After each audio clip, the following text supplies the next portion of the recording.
Hello everyone, welcome to the YouTube channel of Hopes and Dreams Universal School. Subscribe our channel and press the bell icon button to get the notification of our new videos. Thank you.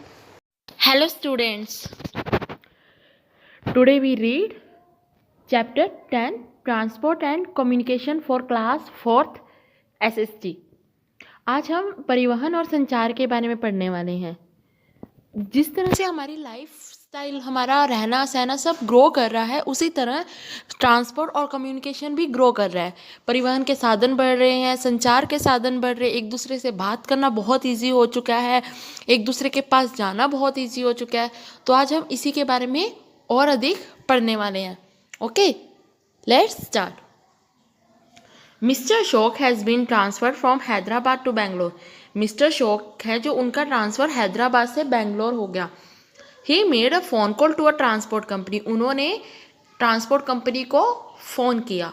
The transport workers come out at the given time, packed all the things neatly and loaded them in the goods carrier. तो वो जो transport के workers थे, जो transport के आदमी थे, वो आए, उन्होंने उनका सामान पैक किया और जो जिस पे सामान लेके जाना था उस पे रख दिया। मतलब देखो, आज पहले क्या होता था, अभी थोड़ा टाइम पहले भी ऐसे ही होता था कि लोग घर शिफ्ट करते थे या कहीं जाते थे तो उन्हें खुद सामान पैकिंग करना पड़ता था और इतनी टेंशन हो जाती थी कि सामान कैसे पैक होगा, कैसे जाएंगे। बट आजकल क्या होता है, बड़ी बड़ी ट्रांसपोर्ट कंपनी आ चुकी हैं। तो वो ट्रांसपोर्ट कंपनी क्या होती है, उनके बहुत सारे वर्कर्स होते हैं जो हमारे यहाँ पर आते हैं और अच्छे से, सावधानी से और साफ़ सुथरे से, साफ़ सफाई से सारा सामान अच्छे से पैक कर देते हैं और उन्हें लोड भी करवा देते और जहाँ पर पहुँचाना है वहाँ पर भी पहुँचा देते और वो भी बिल्कुल सेफ्टी से। The family caught the train for Bangalore that night and reach Bangalore the following morning. तो क्या था कि जो फैमिलीज थी वो रात को ट्रेन पे बैठे बेंगलोर वाले पे और अगले दिन वो सुबह बेंगलोर पहुँच गए। All their luggage arrived at 11:30 AM और उनका जो सामान था वो भी 11:30 बजे तक, 11:30 तक वहाँ पर पहुँच गया। Mr. Ashok's father was surprised at the speed of the delivery of the goods. Mister जो अशोक थे, उनके जो पापा थे, वो ये सब देखकर बहुत ही हैरान हो गए क्योंकि देखो उनके ज़माने में ये सब फैसिलिटीज़ नहीं थी। जैसे ही उन्होंने देखा कि सामान बहुत अच्छे से पहुंच जाएगा और आराम से जल्दी भी आ गया, तो वो देखकर बहुत हैरान हुए। He said that in the past it wasn't so easy and safe to transport goods. उन्होंने कहा कि पहले के टाइम में सामान को एक जगह से दूसरी जगह ले जाना इजी नहीं था, बहुत मुश्किल था। This is how the modern means of transport help us. इस तरह से जो नए नए परिवहन के साधन आए हैं वो हमारी हेल्प करते हैं। Means of transport. In modern times man needs to travel from place to place for various purpose. देखो, जो आज का टाइम है, आज का जो समय है, इसमें हर एक व्यक्ति को किसी न किसी काम के लिए एक जगह से दूसरी जगह आना जाना लगा रहता है। Goods need to be dispatched to different parts of a country and even across countries. तो इंसान क्या चाहता है कि हमारा सामान भी एक जगह से दूसरी जगह या हमारा एक शहर से बाहर, देश से बाहर जा सके। So man developed various vehicle used on road, rails, waterways and airways. तो इंसान ने रोड, रेल, वाटरवेज और एयरवेज, इनके रेल मार्ग, वाटर और एयर, हवा में, यहाँ पर चलने के लिए अलग अलग साधनों का विकास किया, मतलब अलग अलग तरह के व्हीकल्स बनाए। Thus land, water and air routes are the chief means of transport. तो हमारे मुख्य परिवहन के साधन कौन कौन से हैं? लैंड, वाटर और एयर रूट्स, ये हमारे परिवहन के मुख्य साधन हैं। ट्रांसपोर्टेशन मीन्स कैरिंग पीपल और thing from one place to another. Transportation का मतलब क्या है? मीन्स क्या है कि लोगों को एक जगह से दूसरी जगह लेकर जाना। Different kinds of vehicle are use for this purpose. मतलब अलग अलग तरह के व्हीकल्स ये काम करते हैं। मतलब लोगों को एक जगह से दूसरे जगह ले जाने के लिए अलग अलग तरह के जो व्हीकल्स हैं, वाहन है, वो ये सब काम करते हैं। Transportation routes are called the lifeline of a country. ये जो ट्रांसपोर्टेशन है, ये जो हमारे मार्ग है, हमारे परिवहन है, ये हमारे देश की लाइफ लाइन है। हमारी जो रूट्स हैं, ये मार्ग है परिवहन के, ये हमारे देश की लाइफ लाइन है।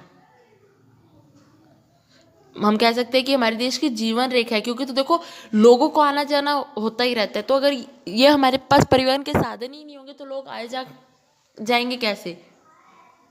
अब हम पहले पढ़ेंगे रोडवेज के बारे में। Roads are the most convenient modes of transport. जो रोड्स है वो हमारे सबसे सुविधाजनक परिवहन का साधन है।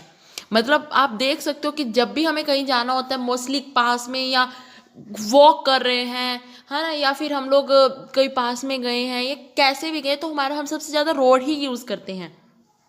Most of the vehicle we use in our daily life move on road. हमारी डेली लाइफ में हम जो भी व्हीकल्स यूज़ करते हैं वो ज़्यादातर रोड्स पे ही चलते हैं, क्योंकि तो हम लोग क्या यूज़ करते हैं ज़्यादा से ज़्यादा, कार, स्कूटी, बाइसिकल, मोटरसाइकिल, इस तरह के, है ना, तो ये सब रोड पर ही चलते हैं। There are two types of road. Road two type की होती है, they are kutcha and pucca roads connecting different villages and cities.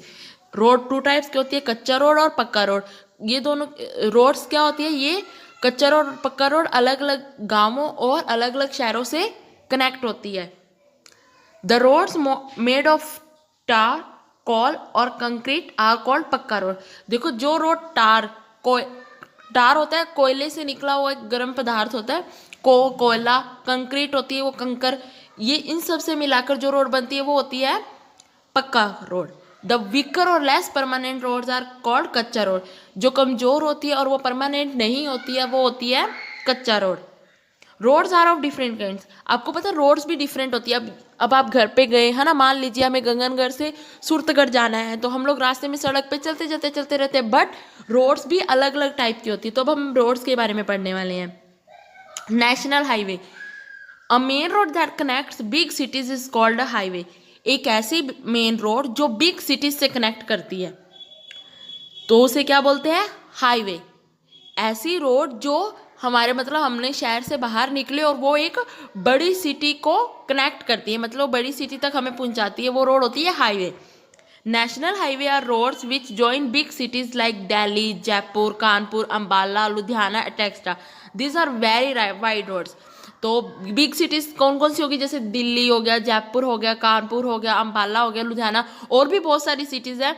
तो जो रोड्स इन सिटीज को कनेक्ट करती है वो रोड कौन सी होती है, नेशनल हाईवे।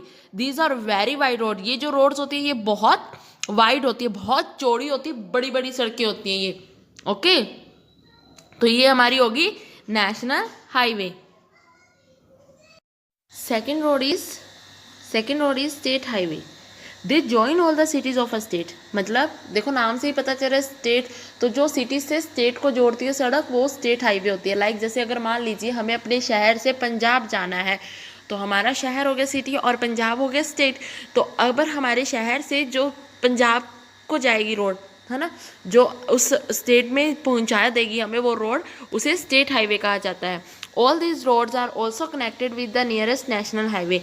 इन रोड्स को नेशनल हाईवे मतलब राष्ट्रीय राजमार्ग से भी जोड़ा जाता है, क्योंकि देखो जो नेशनल हाईवे रोड्स होती है वो भी सिटी से निकल कर बड़े शहरों को जोड़ती है ना। तो अगर हम किसी बड़े शहर में एंटर करेंगे तो वो रोड जो होगी वो नेशनल हाईवे भी होगी।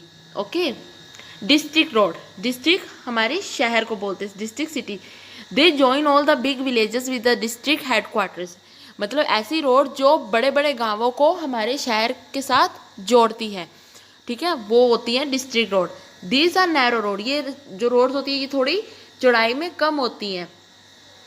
विलेज रोड, देखो विलेज से ही पता चल रहा है कि गांव की सड़कें।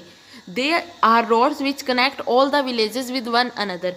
ये ऐसी रोड्स होती है जो गांवों को एक दूसरे के साथ जोड़ती हैं। देखो जो डिस्ट्रिक्ट रोड है वो गांवों को शहरों से जोड़ती है, और जो विलेज रोड है वो गांवों को एक दूसरे गांवों को आपस में कनेक्ट करती है। These are very narrow roads. ये रोड बहुत नैरो होती है, बहुत छोटी होती है। Most of these roads are kutcha roads. ज़्यादातर रोड्स को ऐसी होती है यहाँ पर कच्चे रोड होती है। Interesting fact, in 1542 Sher Shah Suri the ruler of north India. 1542 में शेर शाह सूरी नामक जो नॉर्थ इंडिया मतलब उत्तरी भारत का शासक था, built the Grand Trunk road. उसने कौन सी रोड बनवाई थी, grand Trunk road. The Grand Trunk road, GT road. आप लोगों ने कभी सुना है जीटी रोड के बारे में? हर कोई कह रहे थे, जैसे हम लोग कई बार सड़क पे जाते तो अरे तुम कैसे चल रहे हो, जैसे जीटी रोड है, खुले आम चल रहे हो। तो जीटी रोड है वो बहुत बड़ी रोड है ना। तो जिसे 1542 में शेर शाह सूरी ने बनवाया था, जो हमारे उत्तरी भारत के शासक थे। Is one of the South Asia's oldest and longest major road. वो साउथ एशिया की सबसे पुरानी और सबसे लंबी रोड है, सबसे पुरानी और सबसे लंबी रोड कह सकते हैं, सबसे बड़ी रोड है। फॉर सेंचुरी, सदियों से the Grand Trunk Road has served as the main artery of travel across northern India. मतलब सदियों से, बीते समय से उत्तरी भारत के लोग सबसे ज़्यादा ग्रैंड ट्रंक रोड का यूज़ करते हैं। मतलब ग्रैंड ट्रंक का रोड बहुत ज़्यादा इसका यूज़ किया गया है। अब हम पढ़ने वाले हैं रेलवेज़ के बारे में। Railways are another important means of transport which are preferred for long distance. जो रेलवे है वो क्या है, एक और महत्वपूर्ण ट्रांसपोर्ट है, एक बहुत महत्वपूर्ण ट्रांसपोर्ट है जो लॉन्ग डिस्टेंस के लिए, मतलब ज़्यादा दूर जाने के लिए प्रेफर किया जाता है, मतलब पसंद किया जाता है। Lord Dalhousie laid the first railway line in India between Mumbai and Thane in the year 1853। Lord Dalhousie नाम की जो फर्स्ट रेलवे लाइन है जो इंडिया में बनाई थी 1853 में, जो मुंबई और थाने के बीच बनी थी। मुंबई के पास ही है, थाने महाराष्ट्र में है ये दोनों, तो मुंबई और थाने के बीच में 1853 में रेलवे लाइन बनी थी जिसका नाम था लॉर्ड डलहौजी, जो भारत की फर्स्ट रेलवे लाइन थी। Railways connect almost all cities and town. Railway सभी शहरों और गांवों से कनेक्ट जुड़ा हुआ है। Trains are comfortable and faster than road transport. जो ट्रेन ट्रांसपोर्ट है वो हमारे रोड ट्रांसपोर्ट से कंफर्टेबल है और फास्ट भी है। देखो रोड में अब जैसे बसेस, ट्रक्स, मतलब बसेस जा सकती है अगर हमें कहीं जाना होता है ना, बट ये क्या होता है कि ट्रेन में हम आरामदायक बैठ सकते हैं, घूम सकते हैं, क्योंकि तो वो काफ़ी बड़ी होती है और वो रोड ट्रांसपोर्ट से फास्ट भी होती है। इन मुंबई एंड कोलकाता, मुंबई और कोलकाता में trains are an important means of transport for people to go to work. देखो हमारे यहाँ पर लोग काम पर कैसे जाते हैं, या सुबह टीचर्स आपकी स्कूल कैसे आती है, बाइक पे, आपके पापा काम पे कैसे जाते हैं, कार से या मोटरसाइकिल से, बाइक से, है ना। बट मुंबई और कोलकाता इतनी बड़ी सिटीज़ है कि वहाँ के लोग सुबह काम पर भी ट्रेन से जाते हैं, मतलब ट्रेन यूज़ करते हैं, उनके लोकल भी ट्रेन चलती हैं। In Kolkata and Delhi, the underground railway called the metro is very fast and convenient. Kolkata और दिल्ली इन दोनों में अंडरग्राउंड रेलवे सिस्टम बना हुआ है जिसे मेट्रो कहा जाता है। मेट्रो सभी को पता है ना। तो वो कहाँ पर है, कोलकाता में है और दिल्ली में है। Is very fast and convenient, वह बहुत फास्ट है और बहुत सुविधाजनक है। India has the largest rail network in Asia and the fourth largest in the world.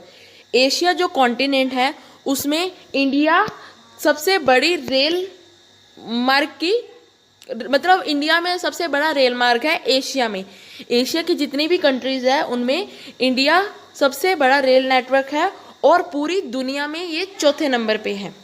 Okay, पूरी दुनिया पे हमारा इंडिया चौथे नंबर पे है रेल मार्ग में, बट एशिया में वो सबसे बड़ा रेल नेटवर्क है। Do you know Indian railways has 5 luxury trains. क्या आपको पता है कि इंडिया के पास 5 लग्जरी ट्रेन्स है।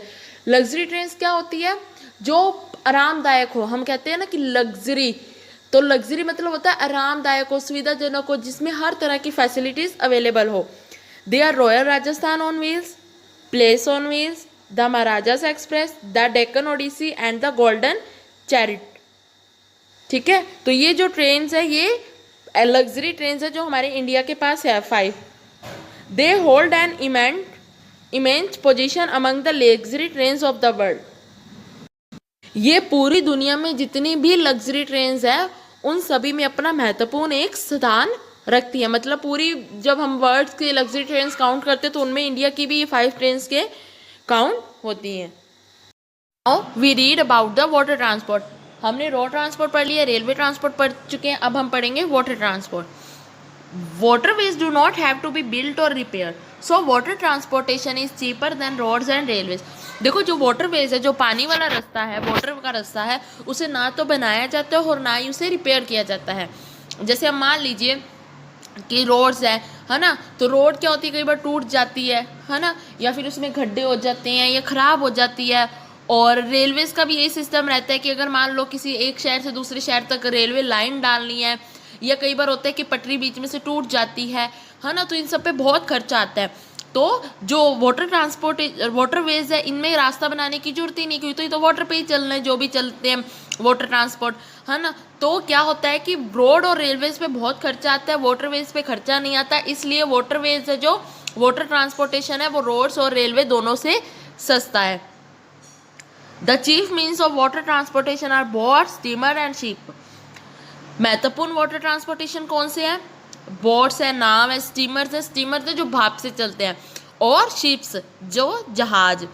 ठीक है, ये 3 चीजें हैं जो इंपॉर्टेंट वाटर ट्रांसपोर्ट है। They are very slow and are use to carry bulk goods, people normally do not travel by them. कि ये जो व्हीकल्स हैं वाटर ट्रांसपोर्ट है ये बहुत स्लो चलते हैं, बट इनका यूज़ कहाँ किया जाता है?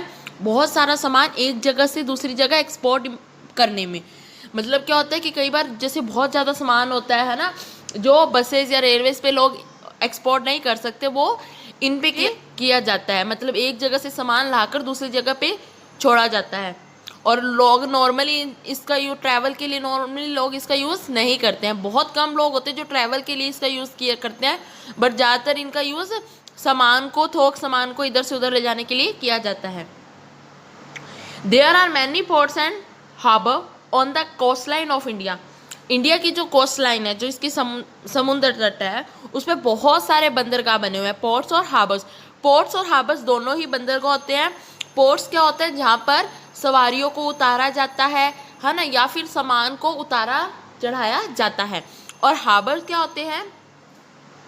हार्बर क्या होते हैं कि जहाँ पर जैसे क्या होता है कि कई बार समुद्र में बहुत सारा तूफान आ जाता है, लहरें चल जाती हैं या मौसम ख़राब हो जाता है ना, तो जिससे क्या होता है कि जो शिप्स और जहाज होते हैं, जो इनके है ना बोट्स और शिप्स, इनको बांध कर रखा जाता है। तो दोनों बंदरगाह ही हैं, बट पोर्ट्स का यूज़ किया जाता है सवारियों को उतारने चढ़ाने में, माल उतारने चढ़ाने में, और हार्बर का यूज़ किया जाता है जहाज और नावों को बांधने के लिए। Mumbai is the largest C port in India. India में सबसे बड़ा समुद्री बंदरगाह कहाँ पर है? मुंबई में। मुंबई में इंडिया का सबसे बड़ा बंदरगाह है।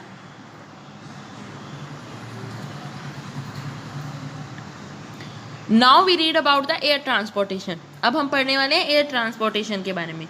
Air transportation is the fastest means of transport. सभी परिवहन के साधनों में एयर ट्रांसपोर्ट एयर परिवहन है वो सबसे फास्टेस्ट है। रेल, वाटर, ट्रेन, रोड, इन सबसे फास्टेस्ट ट्रांसपोर्टेशन कौन सा है? Air. The important modes of air transportation are the helicopter and the aeroplane. Important modes of air transportation कौन से हैं? हेलीकॉप्टर और एरोप्लेन। एरोप्लेन और हेलीकॉप्टर दोनों एयर ट्रांसपोर्ट है। An aeroplane is use for long distances. Aeroplane का use किस लिए किया जाता है? लंबी दूरी के लिए, लंबी यात्रा के लिए। A helicopter is use for short distances. और जो हेलीकॉप्टर का यूज़ होता है वो होता है शॉर्ट डिस्टेंसेज के लिए, मतलब हम ज़्यादा पास भी नहीं कह सकते, मतलब ये होता है कि मतलब अगर हम रोड और रेलवे से सोचें तो वो ज़्यादा है, बट हेलीकॉप्टर से वो बहुत डिस्टेंस कम होता है। लाइक मैं जैसे आपको बता दूं कि अगर हम बाय वॉक जिस रास्ते पे जाते हैं, हमें उस रास्ते पे 12 घंटे लगते हैं। अगर हम बाय वॉक किसी रास्ते पे जाएं तो वो 12 घंटे का एक रास्ता मान लो जिसपे हम बाय वॉक जाते हैं, पैदल जाते हैं, बट अगर हम उसी रास्ते पे हेलीकॉप्टर यूज़ करते हैं तो इवन कि हम लोग 5-6 मिनट्स में पहुंच जाते हैं। तो इतना फ़र्क होता है। और एरोप्लेन का यूज़ क्या होता है कि एक सिटी से दूसरी सिटी में या एक कंट्री से दूसरी कंट्री में जाने के लिए इसका यूज़ किया जाता है। There are national and international flights 2 type की होती है, नेशनल होती है और इंटरनेशनल होती है। नेशनल होती है जो हमारे लोकल में चलती हैं, ओके, और इंटरनेशनल होती है जो हमारी कंट्री से बाहर जाती हैं। The national flights are undertaken by Indian airlines. और जो नेशनल फ्लाइट्स होती है वो इंडियन एयरलाइंस के थ्रू चलती है, और while international flights are undertaken by Air India in India. तो भारतीय जो उड़ानें होती है, भारतीय फ्लाइट जो चलती है वो इंडियन एयरलाइंस से चलती है, और इंटरनेशनल फ्लाइट्स एयर इंडिया के अंडर में चलती है, उनके द्वारा अंतर्राष्ट्रीय फ्लाइट्स चलती हैं। Where do aeroplanes land. Aeroplanes land कहाँ करते हैं, मतलब एरोप्लेन्स कहाँ से चलते हैं, कहाँ लैंड करते हैं। Aeroplanes take off and land at airports. देखो जिस तरह से वो वाटर के लिए पोर्ट्स बनते हैं उसी तरह एयरपोर्ट्स भी होते हैं जहाँ पर मेनली एरोप्लेन लैंड करते हैं। Okay, important international airport are at Delhi, Mumbai, Chennai, Kolkata, Hyderabad. जो इम्पोर्टेंट इंटरनेशनल एयरपोर्ट है, जहाँ से इंटरनेशनल हमारी कंट्री से बाहर की फ्लाइट्स चलती हैं, वो कहाँ पर है? दिल्ली, मुंबई, चेन्नई, कोलकाता और Hyderabad. The important national airports are at Bangalore, Ahmedabad, Kanpur. और इम्पोर्टेंट नेशनल एयरपोर्ट्स जो हमारे इंडिया की फ्लाइट्स चलती हैं वो है बैंगलोर, अहमदाबाद और कानपुर। ओके स्टूडेंट, तो इंटरनेशनल फ्लाइट्स होती है जो वो इंडियन एयरलाइन से चलती है, और इंटरनेशनल फ्लाइट्स जो होती है वो एयर इंडिया से चलती हैं, एयर इंडिया के अंतर्गत चलती हैं। और एरोप्लेन कहाँ लैंड करते हैं? एयरपोर्ट पर। इंटरनेशनल एयरपोर्ट कहाँ पर है? दिल्ली, मुंबई, चेन्नई, कोलकाता और हैदराबाद। और नेशनल एयरपोर्ट बैंगलोर, अहमदाबाद और Kanpur. Okay, Leh in Ladakh district of Jammu and Kashmir has the highest civilian airport of the world. Leh Ladakh district Jammu Kashmir के लद्दाख जिले में लेह में दुनिया का सबसे बड़ा नागरिक हवाई अड्डा है। दुनिया का सबसे बड़ा नागरिक हवाई अड्डा कहाँ पर है? जम्मू कश्मीर के लद्दाख जिले में, लेह में। ध्यान रखिए आप ये बात कि दुनिया का सबसे बड़ा नागरिक हवाई अड्डा कहाँ पर है? लेह में। We should remember to keep the train buses taxis clean when we travel. It is a national property. It is our duty to protect and use them properly. जब भी हम ट्रेन बसेस पे ट्रैवल करते हैं, यात्रा करते हैं, तो हमें ये चीज़ ध्यान रखनी चाहिए कि उनकी सफाई भी हमारा कर्तव्य है। मतलब हमें जब भी हम उन पे यात्रा करते हैं तो उनकी सफाई का हमें ध्यान रखना चाहिए। It is a national property, ये राष्ट्रीय संपत्ति है, हमारे राष्ट्र की संपत्ति है। तो हमारा ड्यूटी, हमारा कर्तव्य बनता है कि हम इसे अच्छे से यूज़ करें और इसका अच्छे से ध्यान रखें, इसकी अच्छे से केयर करें, गंदगी नहीं करनी चाहिए। ओके स्टूडेंट, तो अब आपने रोड ट्रांसपोर्ट पढ़ चुके हैं, roadways, national highway, state highway, district road, villages road, इन सब के बारे में आप पढ़ चुके हैं। रेलवेज के बारे में आप लोगों ने जाना है ना, हमारी 5 लग्जरी ट्रेन कौन कौन सी है वो भी आपने जाना, और water transport. Okay, and now air transport में सबसे बड़ा नागरिक हवाई अड्डा कहाँ है? लेह में, हमने ये भी पढ़ा। If you have any problem, अगर आपको कोई भी प्रॉब्लम है या आपको कुछ समझ में नहीं आया है तो प्लीज़ आप हमें कमेंट करके पूछ सकते हैं, हम आपका रिप्लाई ज़रूर करेंगे। Okay, so good bye student, take care.